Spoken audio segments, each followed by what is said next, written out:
For most of recorded galactic history, power followed patterns. Empires rose when technology advanced, collapsed when it spread, and stabilized once treaties froze progress in place. Everyone accepted this cycle because it was predictable. Even war had limits. Certain weapons were forbidden, not for moral reasons, but because they broke the math of survival. Anything that destabilized causality, probability, or strategic equilibrium was erased from history the moment it was theorized. Civilizations that ignored this rule did not lose wars, they vanished entirely. So when fragmented intelligence reports began referencing a human vessel that violated every prohibition at once, the reaction across the galaxy was not panic, but disbelief. Humans were recent arrivals by cosmic standards. Loud, short-lived, emotionally volatile. They excelled at adaptation but lacked refinement. Their ships were efficient, not elegant. Their weapons brutal, not sophisticated. Galactic analysts classified humanity as dangerous only in the way fire is dangerous, destructive up close, manageable at scale. Which made the rumors absurd. The reports described a ship that did not register on sensors until after events attributed to it had already occurred. A vessel with no recognized drive signature, no energy bloom, no detectable mass distortion. Battles ending without a shot fired. Fleets retreating intact yet defeated. Strategy collapsing in ways no simulation could reproduce. At first, the Council dismissed these accounts as misattribution. Rogue AI failures. Exotic natural phenomena. Psychological warfare exaggerated by frightened commanders. But the data persisted. Wreckage patterns appeared where no engagement was logged. Probability forecasts failed catastrophically in sectors humans had passed through weeks earlier. Even more disturbing were the archives, ancient, sealed records from extinct species, suddenly flagged by automated systems. Old warnings resurfaced, using language no modern culture employed anymore. Terms translating loosely to inevitability engines, outcome erasers, decision poisoners. Each file ended the same way, immediate termination of the research civilization. And threaded through all of it was a single reference, repeated with minor linguistic variation. A designation that translated cleanly into modern trade tongue. No flag vessel. Origin human. Status never commissioned. Official human registries supported that claim. The ship did not exist.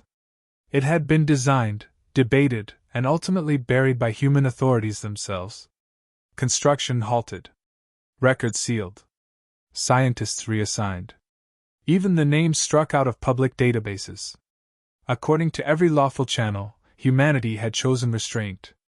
That should have ended the matter. Instead, the evidence suggested something worse. Not that the ship was active, but that its influence preceded it. As if merely accounting for its possible deployment altered outcomes. Whispers began spreading through diplomatic and military circles. Not fear of the ship itself, but of the people who built it and then walked away. Humans, it seemed, had reached a level of power they deemed unacceptable even to themselves.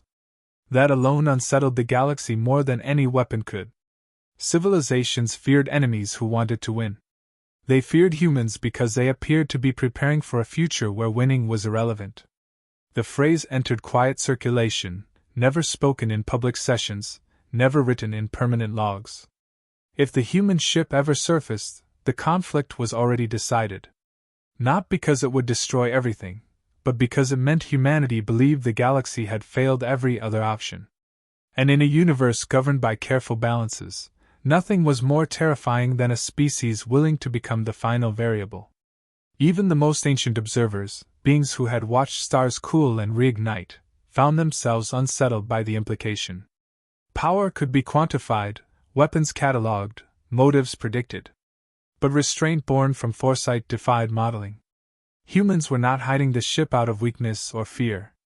They were hiding it because they understood exactly what it meant to use it.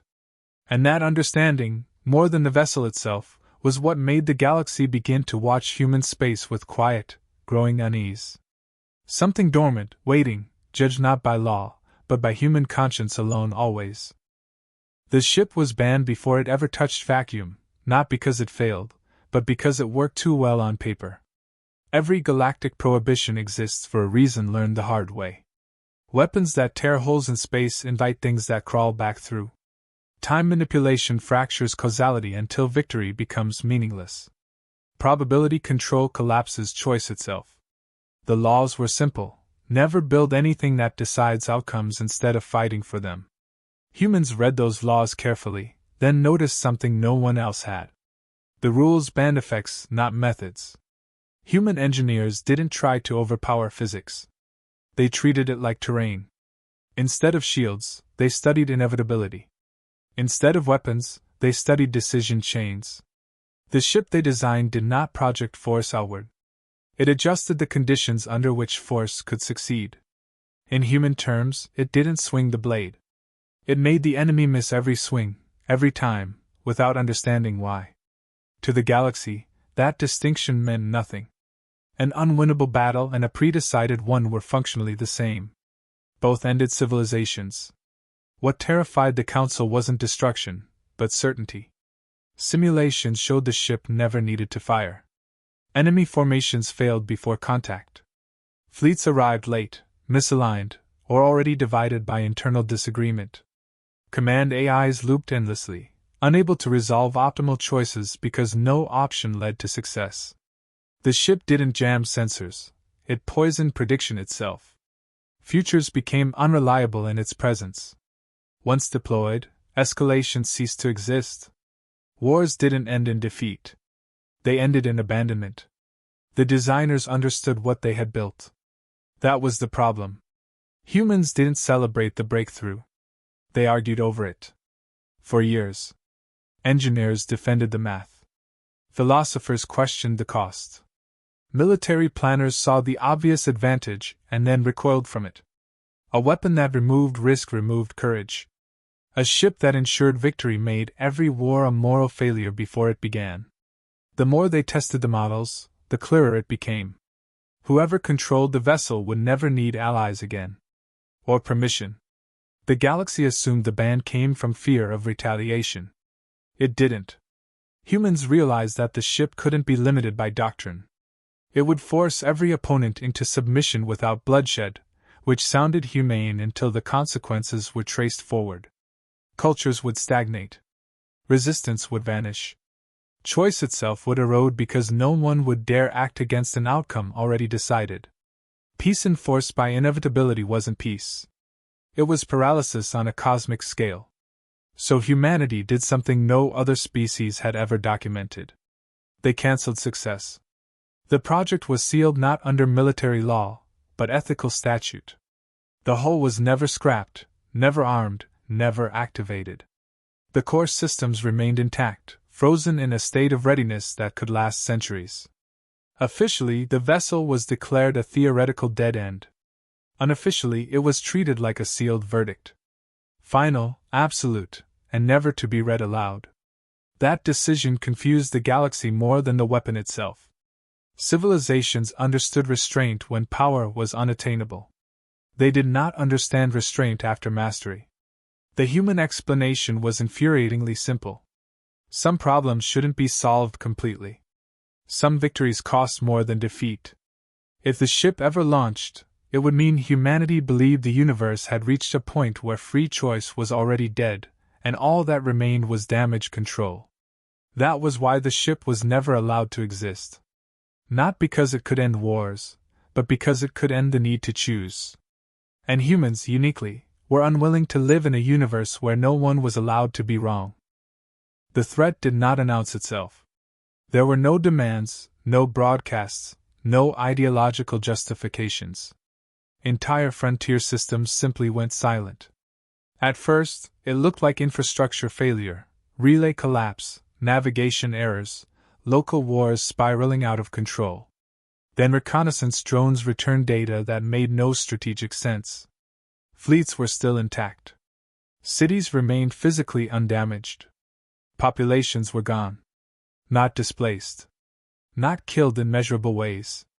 Removed, as if the concept of occupation had been deleted rather than destroyed. The enemy did not conquer space. It invalidated it. Movement through affected regions became unreliable. Distances fluctuated. Timestamps disagreed with themselves.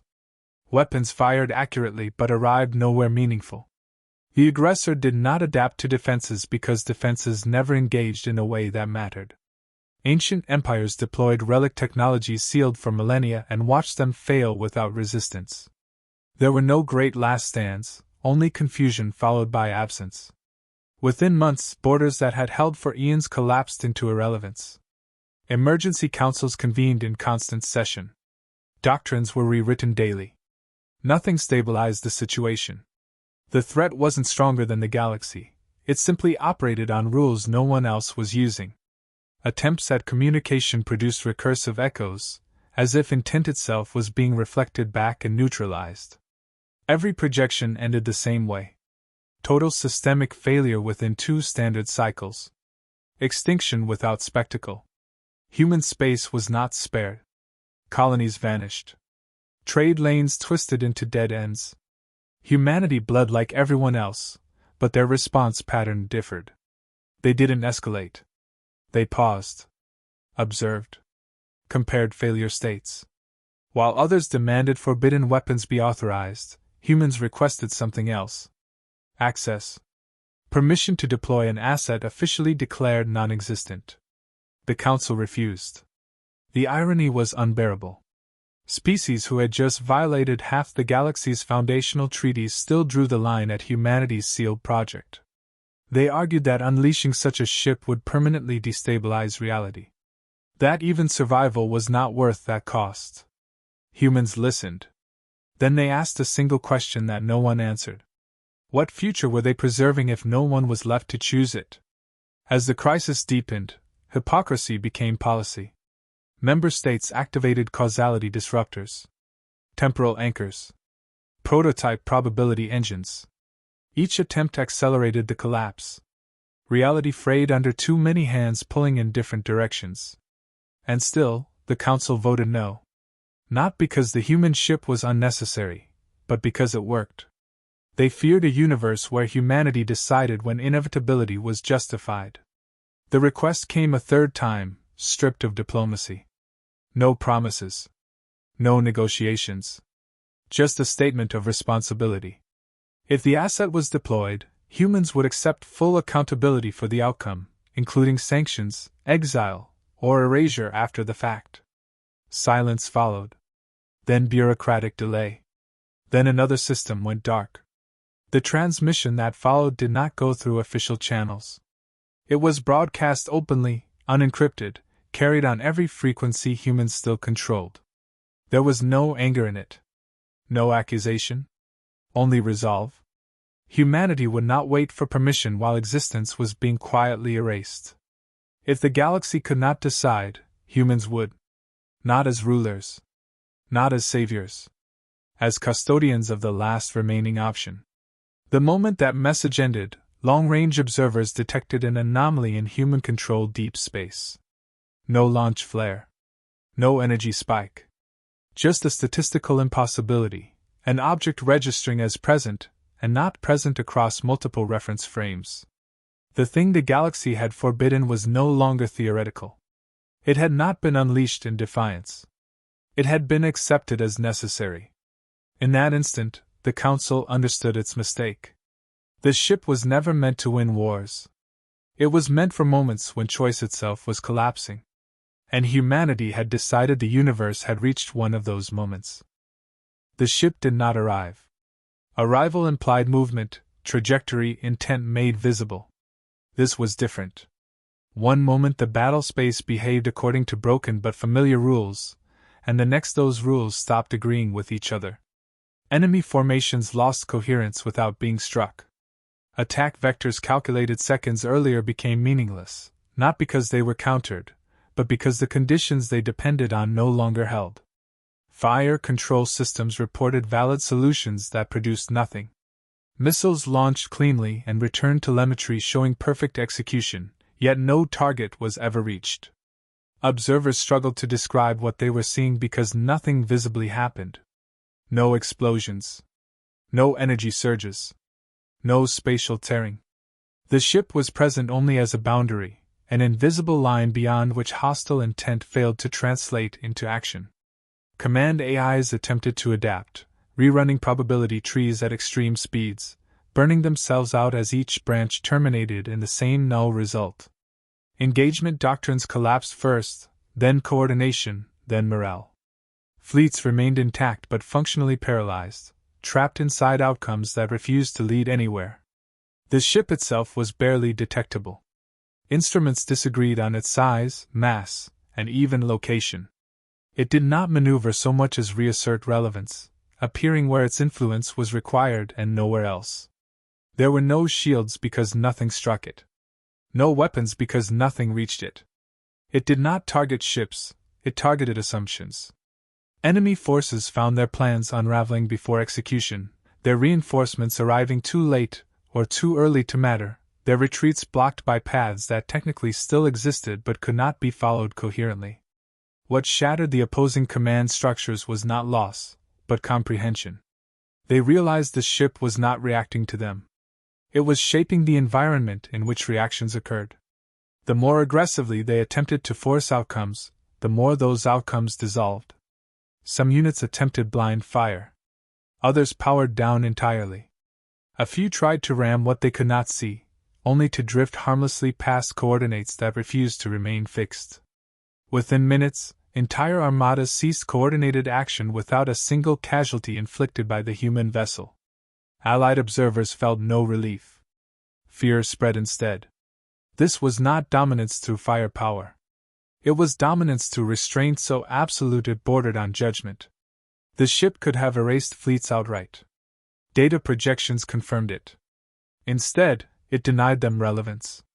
War had been reduced to an unsolvable problem, and the solution was withdrawal. Enemy vessels began to disengage without orders, not routed, not chased, simply convinced on a fundamental level that continuing served no purpose. Then something even more unsettling occurred. The ship stopped. Not because it was threatened, but because it was finished. The remaining hostile forces retreated beyond the affected region, fleeing not from destruction, but from inevitability. The battle space stabilized. Physics reasserted itself. Predictive systems slowly recovered, as if waking from a shared nightmare. The ship did not pursue. It did not broadcast victory. It simply withdrew its influence, allowing reality to resume functioning on its own terms. That restraint resonated louder than any triumph. The galaxy understood then why the vessel had been sealed away. It was not a weapon meant to be used freely. It was a correction applied only when the alternative was irreversible collapse. Humans had demonstrated not just overwhelming capability, but absolute control over its application. They had ended the conflict without escalation, without annihilation, without claiming authority over anyone who witnessed it. For the first time since the crisis began, silence fell not from absence, but from awe. The impossible ship had surfaced, proven every fear justified, and then stepped back into shadow. The message was unmistakable. Humanity possessed the power to decide outcomes for everyone. The fact that they chose not to was what truly unsettled the galaxy. The retreat did not feel like victory. No debris fields marked the end of the threat, no celebrations followed the sudden quiet. What lingered instead was understanding. The enemy had not been destroyed, only displaced beyond relevance, forced back into regions where its influence no longer unraveled existence. The galaxy was intact, but permanently changed. Everyone now knew what had intervened, and more importantly, what could intervene again if pushed too far. Humanity spoke once, and only once, after the conflict ended. The transmission was brief, carried on open channels without encryption or spectacle. They did not claim credit, demand concessions, or seek apology. They acknowledged the fear the ship inspired and confirmed it was justified. The vessel would not be dismantled. It would not be replicated. It would return to dormancy under human control, unseen unless the universe again reached a point where survival itself became incompatible with choice. That declaration forced a reckoning across every major power. The old treaties were no longer sufficient. Laws built around limiting weapons meant nothing when restraint itself had become the most powerful force in existence. New accords formed, not banning technologies, but defining responsibility. Humanity was not granted authority. It was burdened with expectation. If they possessed the means to end wars before they began, then their judgment would forever be scrutinized. Humans accepted this without protest. They had already accepted worse. The Council's final inquiry concerned the ship's crew. There had been no automation spike, no autonomous command architecture detected during the engagement. The implication unsettled even the oldest species. Humans confirmed it without elaboration. The vessel required human presence, not to operate its systems, but to decide when not to use them. No algorithm was trusted to weigh consequence against necessity. No artificial intelligence was allowed to determine when inevitability should be imposed. That responsibility could not be delegated.